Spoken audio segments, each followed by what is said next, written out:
Welcome into the Sporting News Studios as we continue our look at the postseason awards in Major League Baseball. I'm Tom Vandervoort with our baseball editor, Chris Bahr, talking about the Manager of the Year in the American League and the National League. Let's start in the American League because I'm still shaking my head at a club that wins 93 games with a run differential of +7, which is basically that of a 500 baseball team. So Buck Showalter of the Baltimore Orioles. Buck Showalter, yeah, a guy who, has practiced this before. He's taken a team, turned it around, got it to where it needs to be. This was, probably his most amazing job. We're talking about a team that was basically universally picked to finish last in the AL East that almost won the division. I mean, it came down to the last 2 or 3 nights of the season. And then, they took the Yankees to the limit in the playoffs. So, yeah, a team that, does it have a household name? Maybe now you recognize Adam Jones, Mark Reynolds, something like that. But, right. You look at the rotation, you don't recognize anybody. The bullpen, you don't recognize anybody. It's a team of very good players, but a team of, scrappy players, young players, guys who were kind of cast off from other places. Nate McLouth. Yep. You're talking about Lou Ford. You're talking about guys that just came out of nowhere to start for them. And, you got a manager who put all that together, built a team with 90-plus wins and got them to the playoffs. This is the first year they've had in 14 years they finished with a winning record. So it's amazing to me because I spent the entire season waiting for these guys to come back to where, again, their run differential said they should be. And it just says to me he's an amazing situational manager here. Yeah, and I talked to him, and he said, a lot of people told him he got lucky.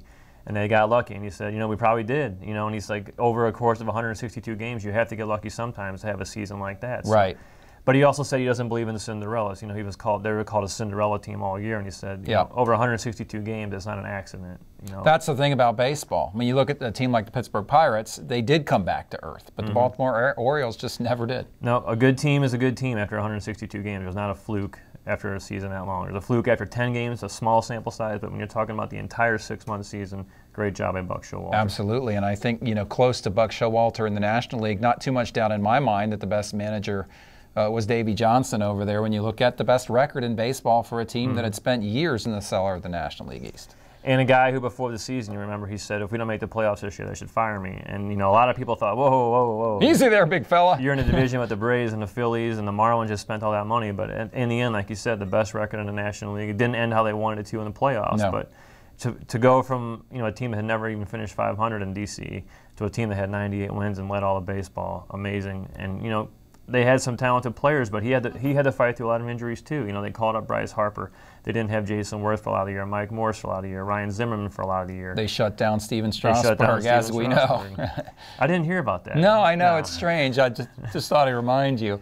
Talk about Davey's ability to get the most out of guys, because he's done it before. I mean, he's won division titles with several baseball teams. Won a World Series even too. So with the Mets, he had a lot of young players, so he was very experienced with, when it came to bringing up Bryce Harper, when it came to the Strasburg situation. He knew how to get the most out of those guys, and he also knew how to blend in veterans too.